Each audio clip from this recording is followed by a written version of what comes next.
right, everyone. We're now streaming live on Facebook Live.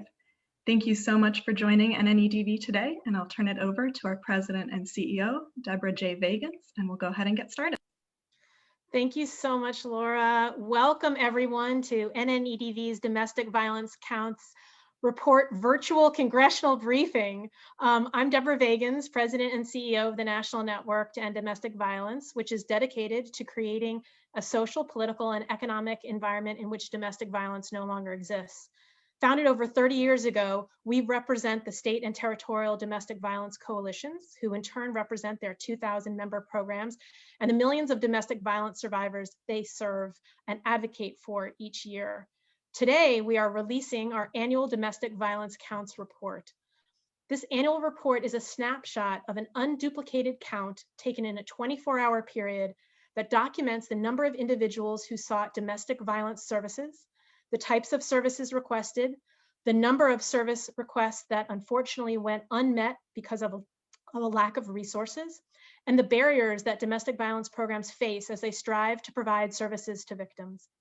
We are so grateful that you joined us to learn the latest data, hear from our esteemed panelists, and learn what members of Congress can and are doing to advance safety and justice for survivors.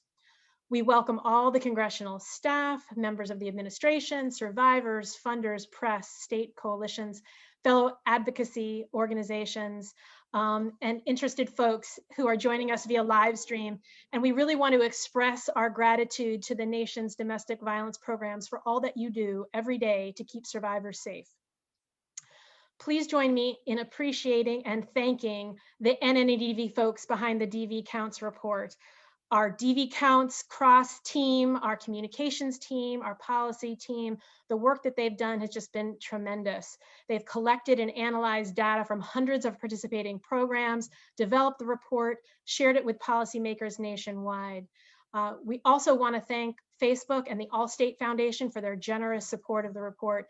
And we want to thank our honorary congressional co-hosts, several of whom are with us today, Representative Sheila Jackson-Lee from Texas, Representative Gwen Moore from Wisconsin, Representative Brian Fitzpatrick from Pennsylvania, and Representative John Katko from New York. You know that domestic violence is insidious and dangerous and life-threatening. It undermines economic security and leaves lasting physical and emotional damage. Around 12 million people experience domestic violence every year, and approximately 1.2 million survivors receive domestic violence services each year. We began conducting this survey 15 years ago to provide accurate information about how many survivors of domestic violence use shelters and services without compromising their safety or confidentiality. This year, the survey occurred 6 months after COVID-19 began ravaging the nation. Our survey took place in a different context than in years past, and it was important to us to reflect the real life changes in real time happening last year. The advice to the world last year was stay at home, but we know that home is not safe for everyone. There were dramatic changes for survivors and local programs, and it was important to us that the report capture both the resiliency of survivors and programs along with the intense impact the pandemic had on them and their needs. At the same time, 2020 brought other crises, ongoing racial injustice and state-sanctioned violence, multiple natural disasters, and a devastating economic downturn that only exacerbated the struggles and unique needs of programs and the survivors they serve. The report sheds light on the heroic efforts of advocates at local domestic violence programs as they stretched every penny of funding and leverage creative approaches to provide essential services to meet survivors' needs under these incredibly difficult conditions. On the day of our count, September 10th, 2020, 1,655 programs responded that they provided shelter, advocacy, legal services, and housing to over 76,000 adults and children in just one day. Programs shared their survivors' stories with us, which you'll see throughout the report. Here's one briefly from New Jersey. A survivor told us, "My children and I lived in your safe house while you helped us heal from trauma and provided us with transitional housing. Now I've started my own business, I'm working on repairing my credit, and I'm hopeful for the future. This apartment equals stability and freedom for me and my children." Unfortunately, the report also shows that despite these efforts, many survivors and children are turned away when shelters are full or counselors are unavailable. Programs did not always have personal protective or cleaning equipment, and existing barriers to safety for survivors, like a lack of housing, the intense needs for transportation, hotel stays, and childcare, were also made worse by the pandemic. Survivors of color experienced these barriers even more acutely as ongoing systemic discrimination made accessing resources they needed farther out of reach. So this report also has the grim responsibility of providing a snapshot of those unmet needs on a single day. The one piece of data I want to leave you with is that on that one day, local programs were unable to meet over 11,000 requests for services, primarily requests for shelter, because programs lack sufficient resources. These are the stories that are hard to hear. A Nebraska advocate shared, a survivor had full custody of her children, but her abusive partner was threatening to file for emergency custody. We were unable to find legal assistance for her case. She left feeling defeated and worried that she was going to lose her children. I don't want to report on these numbers or tell these stories every year. As you read the report, I know you will conclude that it is unacceptable that anyone face abuse and not have options to flee and find safety. For those survivors, we must and can do better. We must ensure that all survivors get the support they need. My colleague, Melinda Milazzo, our senior policy counsel, will discuss our federal policy recommendations in more depth at the end. But I want to highlight now that there are things that Congress and the Biden-Harris administration can do to help, such as centering the needs of survivors of color in all legislation, appropriations, and policy making, and supporting funding and policies that reduce barriers to safety and justice for survivors who face oppression and systemic discrimination. Through this lens, reauthorize and fund key federal programs like the Violence Against Women Act and the Family Violence Prevention and Services Act. Fund and implement survivor-centered programs and assistance, and pass economic justice policies, including direct cash assistance and workplace protections like equal pay legislation, paid safe leave, and expanded unemployment insurance. They can also act with urgency to prevent further catastrophic cuts to the Victims of Crime Act, VOCA, a key source of funding for victim service providers. So, speaking of congressional action, I now want to turn it over to our esteemed panel. Please first join me in welcoming Representative Gwen Moore from Wisconsin. She has been an unparalleled champion in advancing safety and justice for survivors as a lead sponsor in the reauthorization of the Family Violence Prevention and Services Act, FVPSA, and our stalwart champion in securing funds for survivors through the appropriations process. We are incredibly grateful for her to be here today and for her ongoing and tireless support. Representative Moore. Deborah, thank you so much for that really important overview of the domestic violence counts. And I'm sure that when we delve into the details of it and hear from the panel, we are going to be eternally grateful to what the organization has done.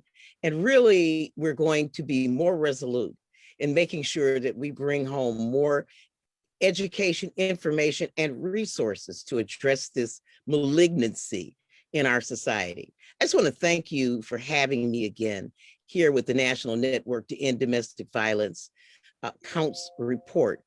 I am familiar to most of you all from the great state of Wisconsin, but for those of you who may have never heard me speak to you before, I just have to make a confession. I am in the business of trying to put you all out of business. I just one day want to be able to tell my great-grandchild when she asks me, was there such a thing as domestic violence? I just want to tell her that was a problem, but we got rid of it. And in the meantime, we have so much work to do to combat this illness in our society. And, you know, this last year has been tough. And I hope that the report is going to give us some insight into best practices so that we're not caught flat-footed as we have in many instances. I just heard Deborah report about the dearth of housing. And of course, I had nightmares every night about the people who were homeless. But from healthcare to housing to violence, we've had one pandemic that just devolves into another pandemic. The economic crisis, the story of unemployment is the story of women, you know, and women have just been under siege. And for the first time in years, the instances of domestic and sexual violence have both increased in number and escalated in intensity of the violence. And these issues have always been a problem, but like so many other issues, COVID-19 has shed a light on where we're failing. And as you pointed out, safer at home didn't mean safer at home for women who were victims of domestic violence. And with instances of this behavior continuing, not just physical violence, but taking the economic impact payments away from women, the psychological abuse. We have found that too many of our service requests have been unmet. And due to a dearth of funding and resources, especially this emergency shelter stuff. You know, right here in my own state of Wisconsin, 88% of the unmet needs were revolved around housing. And so that's why I'm proud that the American Rescue Plan included robust and expansive funding for the Family Violence Prevention Program. And as an author of the Violence Against Women appropriation request, you know that I'm pushing for $1 billion requested by President Biden's budget. And so we've got a long road ahead, but I'm thankful to organizations like the National Network to End Domestic Violence and all of your myriad of partners who are on the front line of this issue. And I'm so honored to be here with you virtually, elevating the work that you have done to shed light on this. I am going to listen to the presenters. We have staff on. We're going to be happy to follow up and follow through. Onward, ladies, let's get it done. Thank you so much, Representative Moore. We are grateful for your support, and we do hope that you can put us out of business one day and tell that story. We're so grateful for your words. And I also see that Representative Sheila Jackson-Lee has joined us. We are thrilled that she is here as well. Let me take a moment now to introduce her before her remarks. She has been an exceptional champion in ensuring the safety and healing of all survivors by leading the introduction of the Violence Against Women Reauthorization Act of 2021. Through her leadership, the House passed VAWA, taking a holistic approach in addressing the complexities and realities of survivors' lives, especially those most marginalized by oppression. We are thankful for her unparalleled leadership. And now let me turn it over to her.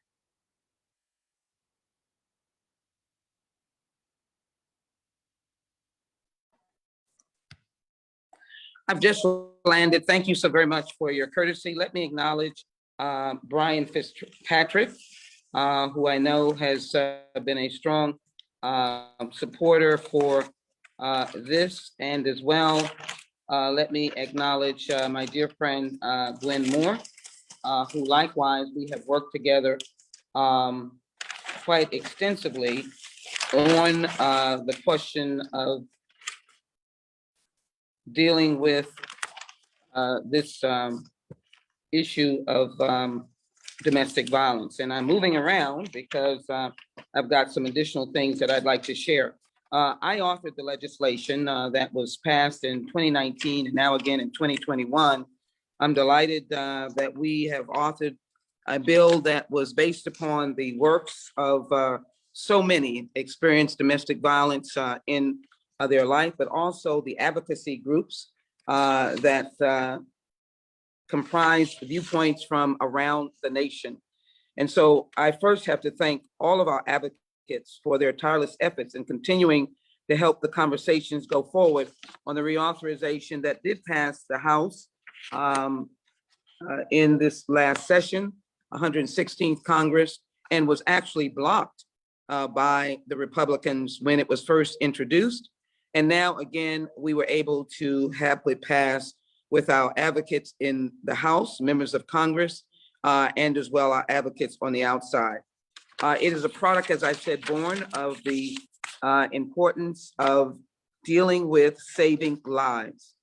We worked on providing emergency shelter, children's support, legal advocacy, housing, educational programs, counseling, and countless other vital services to victims and survivors, despite the VAWA expiration under the leadership of Republicans in 2018. I frankly believe that we should have a rolling VAWA, that it should not be subjected to, if you will, the regular authorization expiration that comes about through other legislation. And the reason, of course, is because this is sort of a life and death emergency legislative initiative. And we're very glad in the bill that is now in the Senate has been tracked by the administration. We provided language that blocked the victim, in most instances, women with children, from being evicted from the home and or rental property.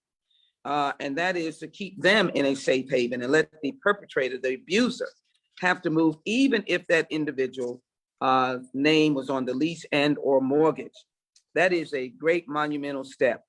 We've also provided a huge amount. The bill is equal to about almost $1 billion, about $900 million. A lot of that goes, again, for helping children, sheltering, training police, and yes, ending the DNA backlog.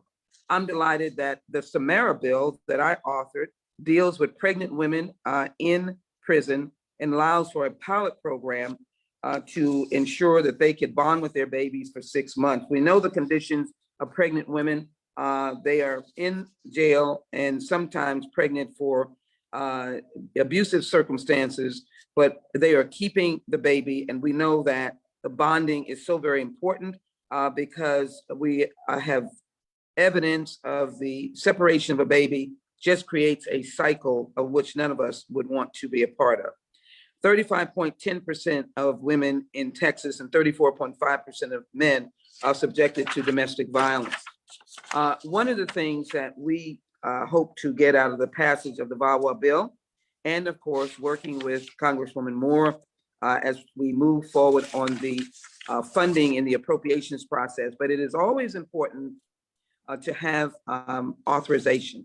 That lets the message and the importance of domestic violence not be to the whims and sometimes, unfortunately, the funding streams that can appear in our appropriations process. It's, of course, a tragedy when that happens. I'm reminded of Jessica Fortino, who was murdered in Harris County, Texas by her husband just one day after Christmas last year when she was trying to escape the relationship. What should have happened is this abuser should have been able to be evicted himself, and she remained safely and guarded in her home. Deborah, who was murdered by her husband in Houston after an argument. We cannot forget the Houston woman who was tied up and sexually assaulted in her own home just last week, or the Houston woman who was shot multiple times by her husband at a medical office, or the Houston mother and grandmother who were murdered by her son-in-law, and the Houston cop that was murdered trying to protect a mother and his son. So we know that domestic violence is not silenced. Tragically, it may even be on the rise. It was certainly on the rise during COVID-19. And that is why it is so crucial that the stakeholders and law enforcement are sensitized to the issue of dealing with crisis and dealing with the issue of domestic violence. Let me give you an example of what is happening in my city. My city is now ramping up Chrysler counselors, 271,140 annually to hire 4 counselors, to increase the number of mobile crisis outreach teams by 18 teams, to hire 36 additional clinicians. Local mental health authorities will need funding, and that's 4.3 million. Adding CERT team, 6 additional counselors and additional mental health persons, implement clinician officer remote evaluation, fund citywide domestic abuse response team with a victim advocate and forensic nurse examiner, $800,000. I'm going to ask our advocates and as well all of us who are participating We can't forget the local jurisdictions to give them guidance that can be out of the legislation, but also on their own initiatives to stand up a domestic violence, domestic abuse team, both in law enforcement and crisis intervention. I think we can save lives locally if we complement the work of local jurisdictions with our federal funding and federal legislation. Domestic violence and abuse is an epidemic. Children are included in it. If we have any love that is still remaining, as we gave all of our love, I know, on Mother's Day, whether our mothers were living or we had lost them, it was a special day of remembrance. Let us know that Mother's Day should be every day, particularly in protecting them and children from domestic violence and or a male who is subject to domestic violence. And by the way, in conclusion, we have also included in this innovative bill closing the boyfriend loophole, and of course, including the LGBTQ community and training for males, both men and boys, in the issue of stopping domestic violence. It is an innovative, progressive bill. It is in the United States Senate. I call upon all of you who are engaged to advocate for the passage of this bill as we work to work our will in the House on appropriations and other innovative ways to protect people from the scourge of domestic violence, domestic abuse. Thank you so very much for having me on this outstanding session, and I look forward to working with you. Thank you, Congresswoman. Your words are so meaningful and your actions are so important. And you have really centered us today that this is all about saving lives. Every part of what we're talking about today is about saving lives. And we thank you and Congresswoman Moore for all that you do to keep that flame of consciousness alive in Congress and fight alongside all of us for change. So thank you. We're also pleased, and you also mentioned Representative Brian Fitzpatrick. He's unable to join us today, but we do have some recorded remarks from him. This is Representative Brian Fitzpatrick of Pennsylvania. He has been an outstanding champion on ending violence against women. He has led and he is the lead co-sponsor of the bipartisan House-passed VAWA bill, which, as you've heard, will ensure more survivors can find safety, and the lead co-sponsor of the House-passed VOCA, Victims of Crime Act fix, which helps fund critical services. This has been an important fix and a critical funding source. So let's hear from him now.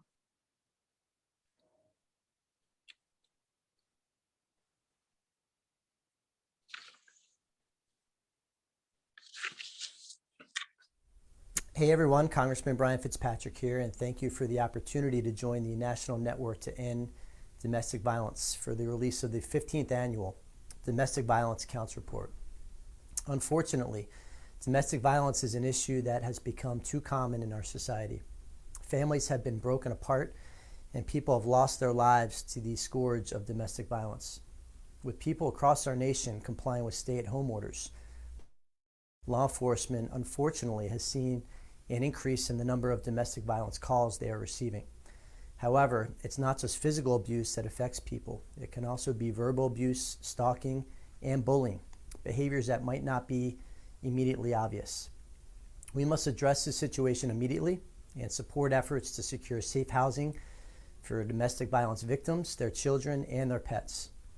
Everyone deserves to feel safe and to be safe, and the release of this report is an important step toward that goal. Nearly 3 out of 4 Americans personally know someone who is or has been a victim of domestic violence. And while there is still considerable work to be done, Congress has taken steps to improve our nation's response to safeguarding women and children from domestic violence. I have long championed justice for victims of domestic violence, sexual abuse, and other heinous crimes. And this year, I led the Bipartisan Violence Against Women Act reauthorization of 2021 and the VOCA fix to sustain the Crime Victims Fund Act. These bipartisan bills are not only raising awareness of the serious abuse and that issues that exist with domestic violence, but will direct critical resources for victims and survivors so that they can receive the support and the justice they deserve.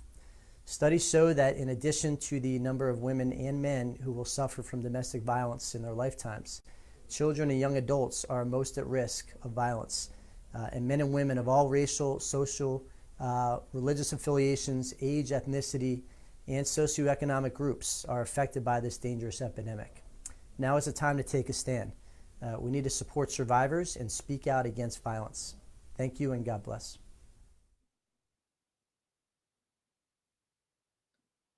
We are so great. Thank you. We are so grateful for Representative Fitzpatrick's leadership and him preparing those remarks for us. And so I just want to wrap up this section by thanking our fantastic members of Congress for joining today.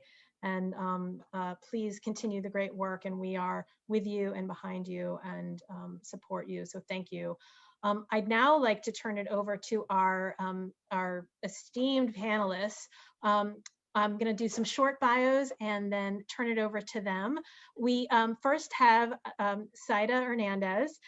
Saida is a survivor of domestic violence and a member of SOAR, Sisters Overcoming Abusive Relationships, a task force of the Rhode Island Coalition Against Domestic Violence. And she was a participant in the Allstate Foundation's Survivor Network in 2017, and Allstate is a briefing sponsor, so we've come full circle here. Saida has advocated for legislative changes, including the reauthorization of VAWA. After her, we'll hear from Rachna Correa, the executive director of ADAYA, a Houston nonprofit. So hopefully Representative Jackson Lee can hang on, whose mission is to empower South Asian survivors of domestic and sexual violence with culturally specific services, and also to educate the community in an effort to end the cycle of abuse. Sierra Hart is the Housing and Economic Justice Manager for the New Jersey Coalition to End Domestic Violence. And Sierra is a multicultural survivor advocate who's been advocating for survivors of domestic and sexual violence and human trafficking for over a decade. And then we have Dr. Leela Wood, an associate professor in the Department of Obstetrics and Gynecology, Behavioral Health and Research Team at the University of Texas Medical Branch. Dr. Wood's program of research focuses on college campus and community-based interpersonal violence intervention and prevention efforts. And finally, if any other, just to let you know, a little housekeeping, if any additional members of Congress join us, I will introduce them because they can't stay. Please forgive me if I interrupt any of our wonderful panelists, and hopefully they will forgive me as well. Until then, let me turn it over to Saida for a few minutes to discuss her experience as a survivor and how VAWA helped her after its passage. And then Rachna will tell us about the experience of a local domestic violence organization like those surveyed in the report. Sarah will talk about the statewide work to address survivors' needs during COVID.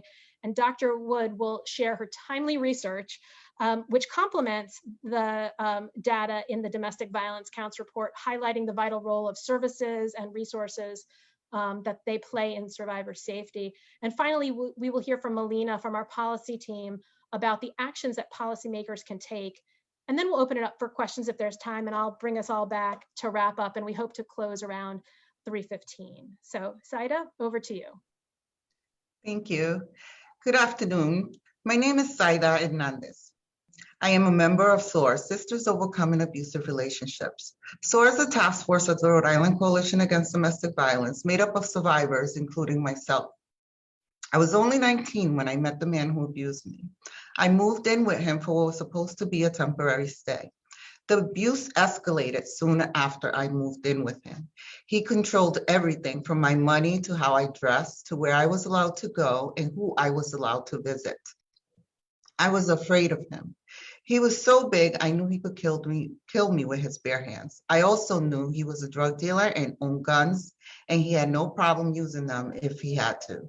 He would threaten to shoot and kill my family, and if I ever left or did something he didn't approve of. The fear was so great that leaving him at that time was not even an option. He beat me almost every day with his fists, with his keychains, with his shoes. He strangled me until I would pass out and used his favorite weapon of choice, a broomstick. He held me at gunpoint and put knives to my throat. I was often afraid that I was going to die. Every penny I spent needed an explanation and a receipt. When he would get angry at me, he would accuse me of stealing from him or giving his money away. He wouldn't even let me keep my own money. He introduced me to crack cocaine, and I was high day and night, at first to cope, and then I became addicted. I have since learned that lots of abusers foster addiction to increase control over their victims. Once, following a brutal attack, I was hospitalized for several weeks, and yet, once I got home, he continued to beat me. The fear was so intense, and at the time, there was no community support. I knew of no services, and no help was ever offered to me. I stayed with him for several years. I speak on this incident because this was something that sometimes still affects me physically and mentally. The difference is there are services available today if I needed them. Finally, he was arrested in 1993 for selling drugs. While he was in prison, I was safely planning my escape. I went to a support group and the counselor helped me to make plans to leave the state for my safety. The support group helped me to keep the energy and motivation to leave. The group helped me to tell my family about what was happening since they didn't know about the abuse yet. The support group coordinator also helped me to understand the court process so that I was well prepared when I needed a restraining order.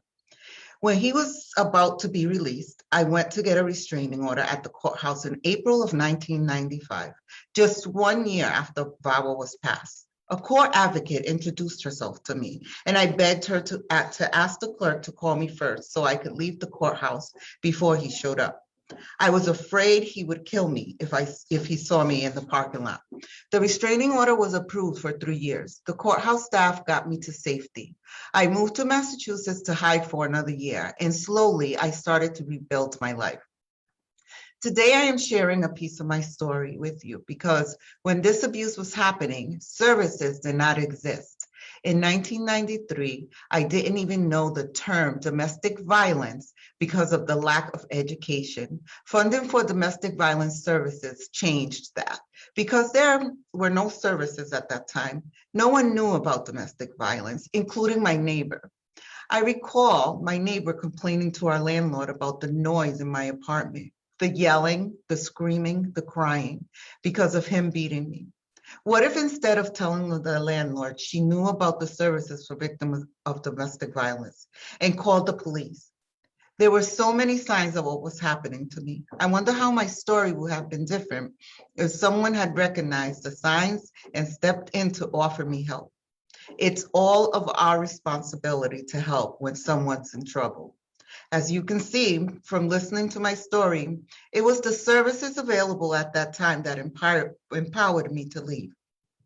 Had I experienced all of this just 1 or 2 years earlier, there would have most likely not have been a shelter, support group, or restraining order office to go to. Without these services, I wouldn't have been empowered or educated or seen a way out, and likely would have stayed with him due to my fears. Domestic violence funds and laws are needed to support programs, victims, children, not only at the time of separation from their abuser, but for services that secure survivors' futures, as counseling, housing, and financial support. Thank you. Rashana is up next. Thank you, Saida, for sharing your story.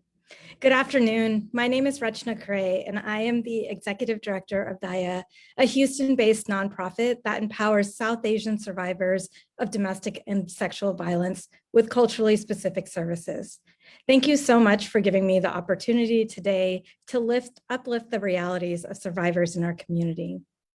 Our organization relies heavily on federal funding from VOCA, VAWA, FIPSA, and HUD.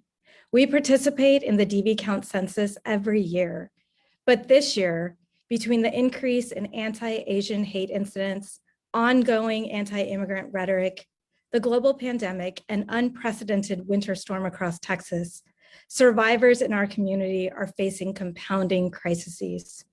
I'd like to speak today on behalf of one of the 400 clients we serve annually, Mona, who was served on the day of the DV census. After a life-threatening incident of physical assault, Mona called 911. This call represented the accumulation of 5 years of violence that started when she was forced into a marriage with her employer. She faced threats of deportation, physical and sexual assault, and constant monitoring. She was not allowed to work or drive or build social support in her community. This violence was particularly cruel. Her husband assaulted her son, harmed her dog, and drugged her as he engaged in affairs. Even with the police at the scene, he threatened her life. All across the country, local programs like DAYA take a survivor-centered approach. Grassroots organizations, especially culturally specific ones, have always created non-traditional pathways to healing and safety that are tailor-made for our communities. Looking back, I'm grateful for these creative and flexible approaches that unknowingly primed us for the COVID-19 pandemic. At DAYA, this looked like a pivot to meet the most critical needs right away: rental assistance, a laptop or smartphone in the hands of every client, a culturally specific food bank, and most importantly, direct financial assistance. We were proud to have distributed $275,000 to over 300 low-income survivors, much in part to CARES Act funding. Like our fellow 1,600 programs featured in the DV Counts report, COVID-19 has caused us all to rethink conventional practices and priorities. DAYA and programs across the country are meeting a moment that is so uncertain with flexibility, malleability, and urgency. The day Mona made her 911 call, we helped her immediately move into a hotel with her son and provided her with a cell phone. A community member in our network stepped up, providing a foster home for her dog. The next day, with the support from her counselor and in her own language, she learned her rights and withdrew her non-prosecution affidavit. 2 days after that, she decided to press charges for her assault. When she realized her husband had cleared out their bank account, we provided her direct financial assistance. And within a week, we entered her into our HUD-funded housing program, providing 12 months of rental assistance in an apartment of her choice, one that accepts pets. She is also connected to an immigration and family law attorney to ensure that her journey towards freedom continues. Her story is similar to the 70,000 survivors served in just one day across our country. Mona's story is undoubtedly a success, but not everyone's journey is the same. Abuse is not a straight line, and we cannot expect healing to be linear. Local programs like DAYA reflect the community that we serve. At DAYA, we work towards meeting survivors' basic needs. We provide licensed trauma counseling. We forge pathways to economic justice and address the role that culture can play both in our trauma and in our healing. At our core, we are grounded in compassion, which is what our name, DAYA, means in Sanskrit. To close, I want to thank my Congresswoman, Sheila Jackson Lee, a collaborator of this event who has been a trailblazer in the fight to end gender-based violence. Her tenacity inspires us to demand safety in our homes and in our communities. It will take advocates, community members, and you, our national leaders, to ensure that our country's systems offer pathways for survivors to heal. From shelter space, improved language access, immigration relief, food security, and financial remedies, there is so much work to do. Any unmet request can translate to the loss of life, to the loss of humanity of someone in our community. It may mean survivors get discouraged and never try again. However, every day, I have the privilege of witnessing one of the bravest acts in life. Survivors stand up, they go against the status quo, and they create safety not only for their family, but for ours as well. I will now pass along to my colleague, Sarah Hart.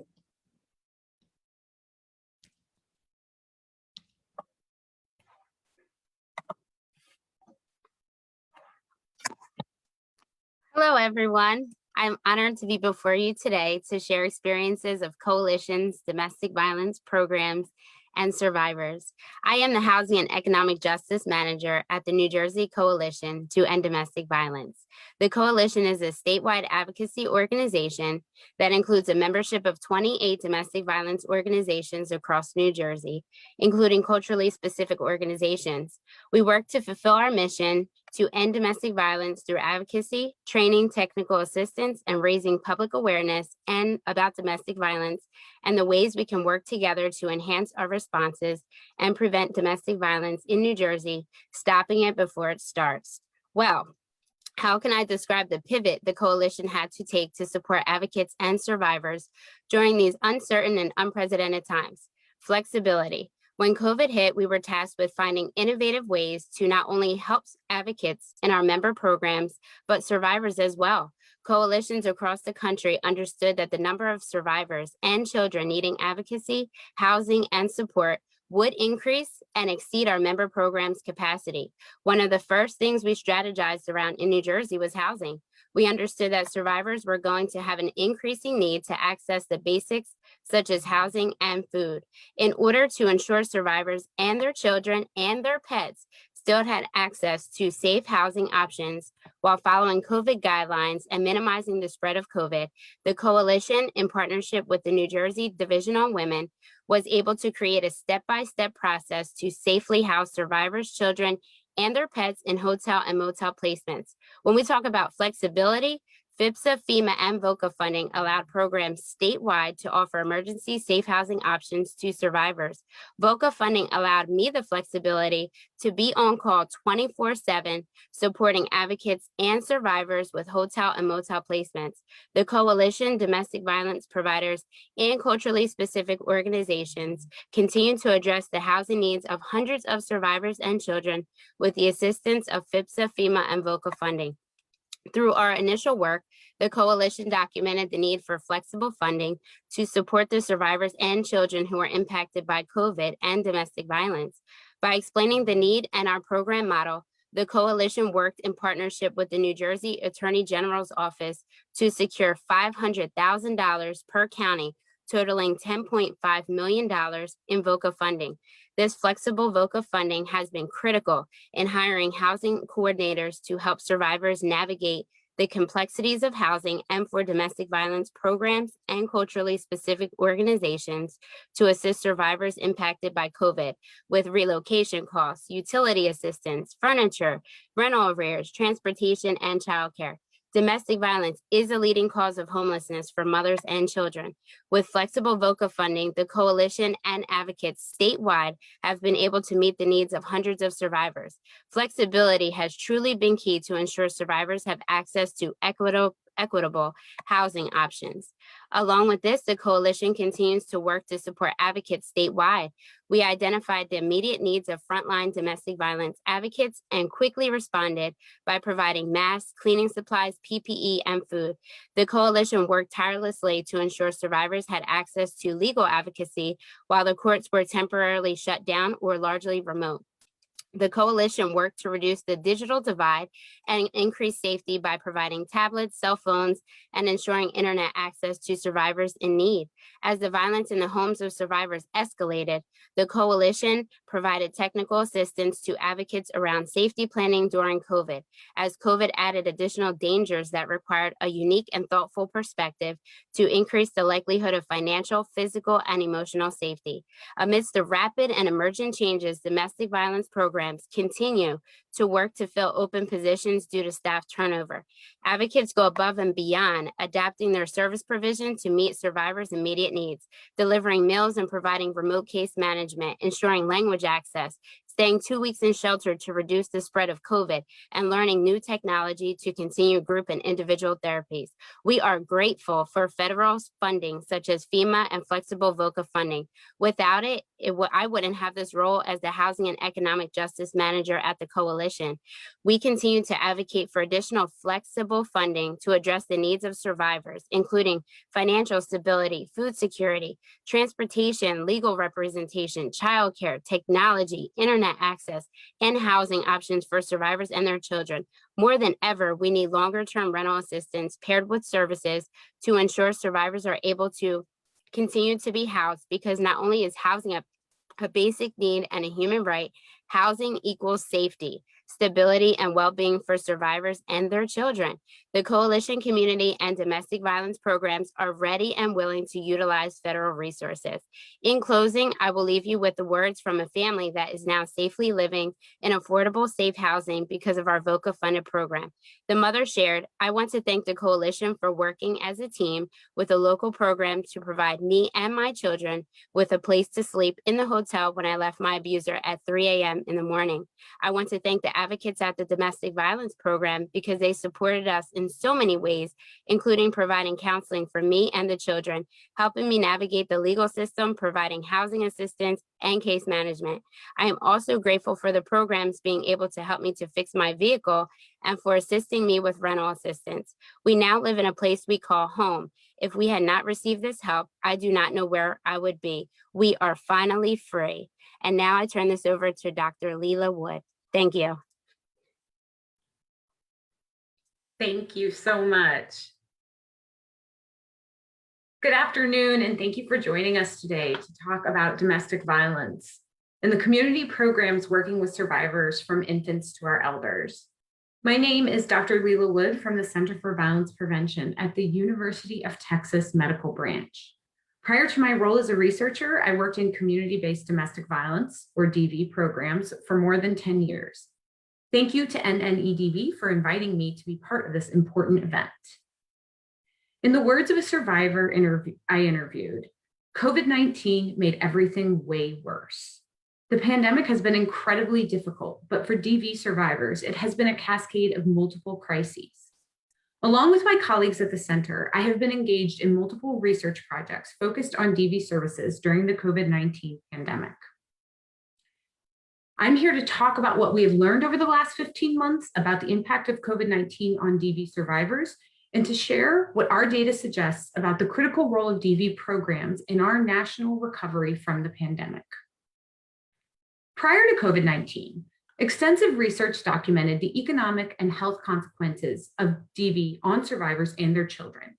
Women of color in particular are at increased risk for health and economic impacts of DV due to systemic racism. Emerging research also highlights the strong role of community DV agencies, such as the ones represented in this annual count, in improving survivor safety, economic stability, mental health, and reducing homelessness. I'm going to focus now on two studies we conducted at the center that looked at the impact of COVID-19 on DV survivors and DV-focused community agencies. Last summer, we completed a national survey of 350 DV staff to hear about the impact of the pandemic. DV staff, who are frontline workers providing essential public health and safety services, have experienced dramatic shifts in their workplace. From this survey, we learned that DV programs were quickly pivoting services online with limited resources, all in the face of increased needs and rising reports of violence. In fact, over 70% of staff members reported that survivor safety had decreased since the pandemic began. DV service providers reported reduced service capacity and funding concerns, resulting in high rates of increased stress. One advocate shared, "I have worked many hours around the clock and on the weekend. I can honestly say I have worked tirelessly to make sure all clients and staff are safe and will continue to do so." In our second study last winter, our team worked in partnership with the Harris County Domestic Violence Coordinating Council to survey 446 domestic violence survivors in the Houston area. From these surveys, we learned about the high rates of physical, sexual, emotional, and economic abuse during the pandemic. Our data indicated that for most participants, there was an increase in domestic violence during the pandemic, especially for Black and Hispanic survivors. We found concerning levels of post-traumatic stress disorder and depression, economic instability, job loss, and homelessness. In fact, 56% of DV survivors we surveyed in Harris County, Texas, experienced homelessness during COVID-19. The executive summary in the chat has all the statistics listed, but the take-home message is the pandemic has decreased safety and stability for already vulnerable DV survivors and increased service demands and workplace stress for staff.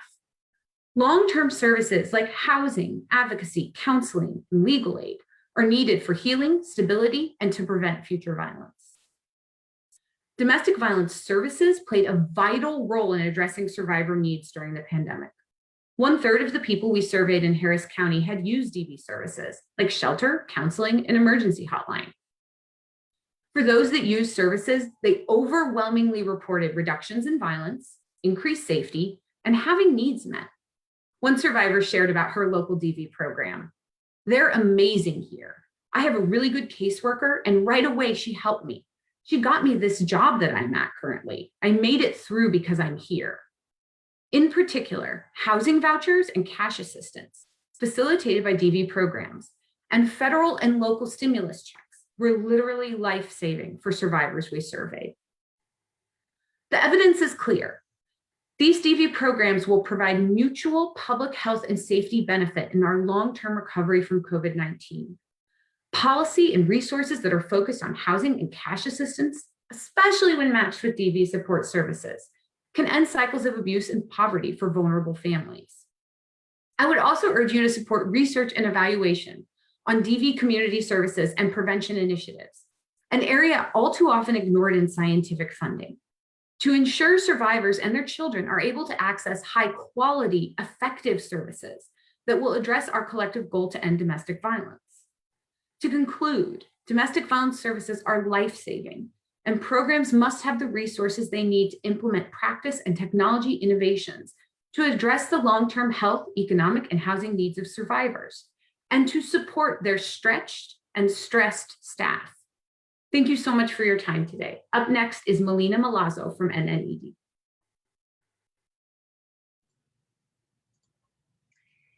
Thank you, Dr. Wood. Hello, my name is Melina Milazzo, Senior Policy Counsel for the National Network to End Domestic Violence. First, I'd like to thank each of the panelists for sharing their incredible insight in order to help us better understand the federal policies and resources required to meet the needs of survivors and the programs that serve them. As we heard from Saida, knowing that services, protections, and laws exist helps survivors take the first steps to reach out for help. Rechna and Sierra's stories highlight the heroic work of DV programs like those featured in the DV Counts reports. And Leela's research reminds us that survivors have great needs during the pandemic, but that their safety and well-being increase with services, housing, and direct assistance. NNEDV is grateful that Congress provided resources for survivors' needs during the pandemic through the CARES Act and the American Rescue Plan. DV programs are ready to use the $500 million in domestic violence, sexual assault, and culturally specific services funding at HHS and connect survivors to the $10 billion at HUD in vouchers and homelessness response. But as the DV Counts report sadly finds, much more is needed to meet survivors' immediate and long-term needs. Here are 4 concrete steps Congress can take. First, the Senate should immediately pass the VOCA fix legislation, S611. Victims of Crime Act funding provides life-saving services to over 6 million victims of all types of crimes. Sierra and Rechna's programs are both supported by VOCA. VOCA is funded entirely from criminal fines arising from federal convictions, not taxpayer funds.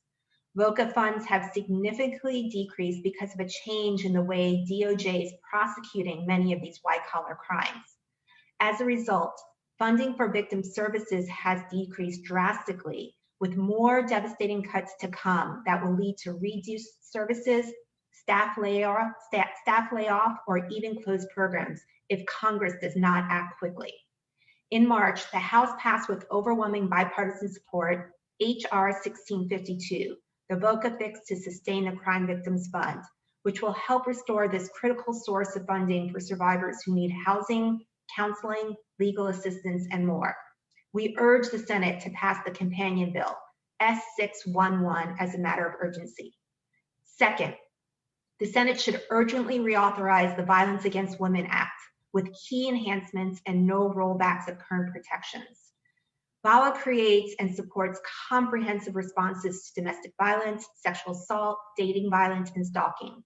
VAWA is up for renewal every 5 years, and it was last reauthorized in 2013. In March, the House passed H.R. 1620 with bipartisan support. The Senate must pass a substantially similar bill that centers the needs of all survivors, creates new resources for survivors of color, invests in prevention, bolsters housing protections, maintains protections for LGBTQ survivors, and expands tribal jurisdiction. Just like SIDA, survivors pay attention to congressional action on VAWA when deciding whether to seek help. Third, Congress must reauthorize and improve the Family Violence Prevention and Services Act, also known as FVPSA. FVPSA is the only federal funding source dedicated to domestic violence shelters and programs. The programs in the DV counts report simply would not exist without FIPSA funds. FIPSA reauthorization bill must include key enhancements to increase the funding authorization level, expand support for and access to culturally specific programs, strengthen the capacity of Indian tribes, and meaningfully invest in prevention. Congress should pass the bipartisan, bicameral FIPSA improvement bills, H.R. 2119 and S1 275. Fourth, Congress must fully fund victim services through the annual appropriations process. VAWA and FIPSA create or reauthorize victim services, but the annual appropriations process funds them. For fiscal year 2022, Congress should release $2.65 billion for VOCA funding. It should provide $1 billion for VAWA DOJ programs and $489 million for FIPSA programs, including direct cash assistance to survivors, as both were outlined in the president's budget.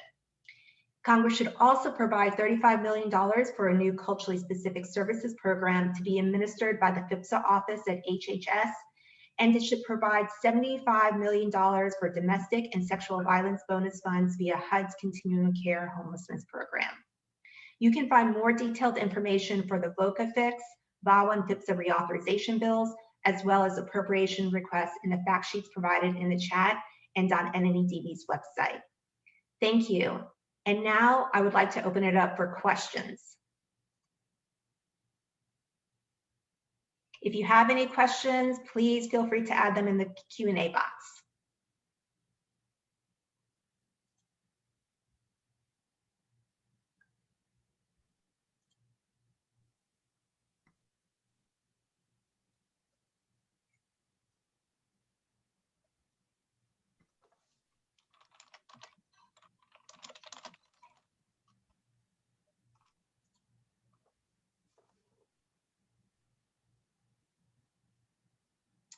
So we have a couple of questions. I'll take the first one and pose it to our panelists. How did cuts to mass transit affect survivors' ability to access services? Can any of our panelists respond to that?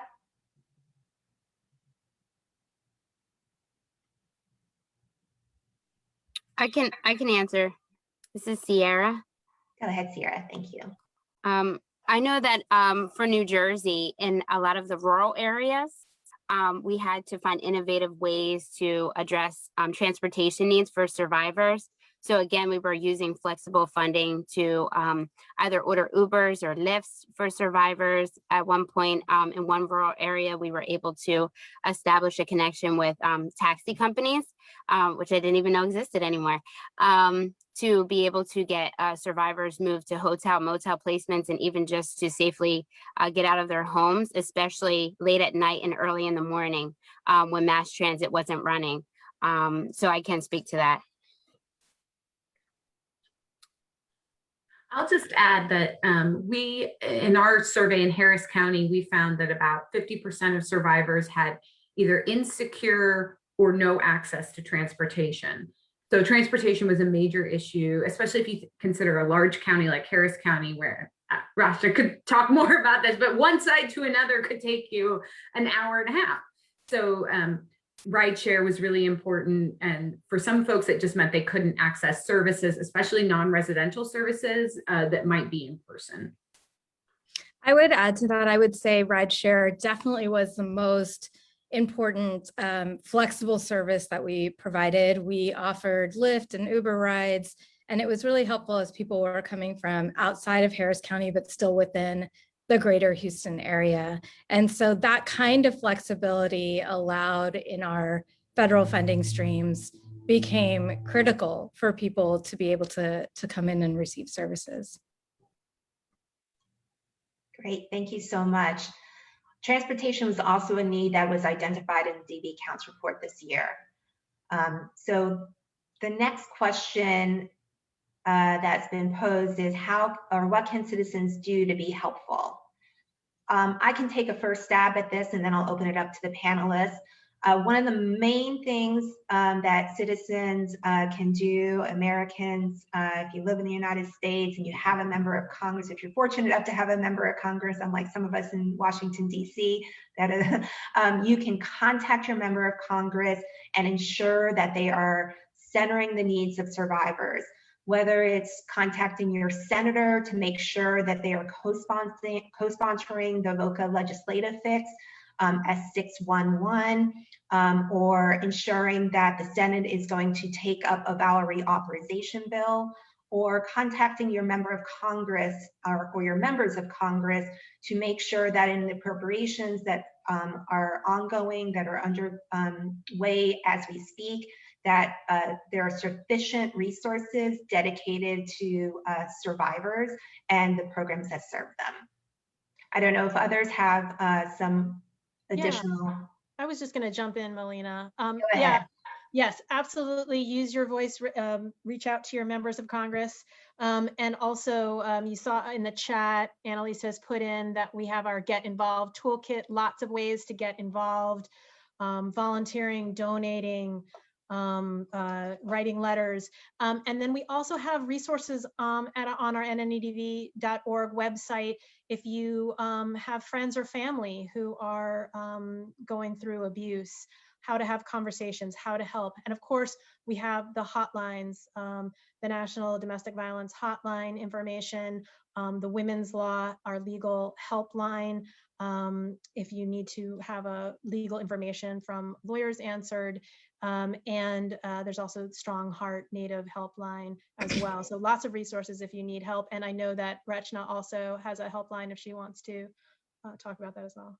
Yeah, I was going to say, I know that this call is going out to folks all over our country. And what I would recommend is what research shows, and I'm sure Dr. Wood can speak to this too, is that there are so many survivors that don't reach out to a domestic violence agency. And so for us, what we see is that the most common way survivors find us is through the help of family, friends, neighbors, people in their faith communities. And so the best advice that I give people is to believe survivors and support them, and even perhaps offer to make that first call with them and do that in a safe space when they're ready to. So validating their experience and then referring them to an agency that can help.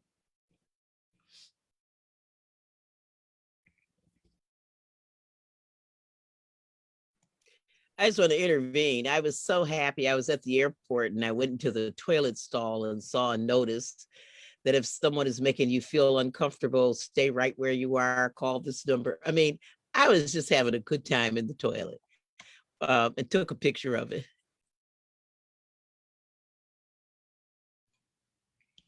Thank you so much. I'm sorry, was somebody trying to? Yeah, I was going to say, I love that. The more I know in society, a lot of times domestic violence is viewed as this fairly private family matter, but the more that we can treat it like the public health crisis that it is and intervene in ways that are safe for yourself, but also bringing safety to a survivor and their family, that we're creating safety for the whole community that way. Thank you so much. And now I'd like to turn it back to Deb for some closing remarks. Great, thank you, Melina. Thank you all for joining us. For everyone watching today, we're so grateful that you tuned in. We're really grateful to our incredible speakers, Saida, Rachna, Sierra, Dr. Wood, and Representative Gwen Moore, Representative Sheila Jackson-Lee, and Representative Brian Fitzpatrick, and the supporting members of Congress. What a wonderful group of folks sharing your time and your wisdom with us. I really also want to thank the team that worked so hard in this program. Ashley Sly, Laura Zillman, Annalise Gilbert, Monica McLaughlin, Melina Milazzo, and Kayla Newton, and so many others on the NNEDV team that were part of the production of the report over the past year. And again, I want to thank Facebook and the Allstate Foundation for their support in underwriting our report. And we hope that each of you will take this information and these stories and urge change with your policymakers so that no survivor is ever turned away again. This is solvable and your voice matters. So thank you all for joining us here today.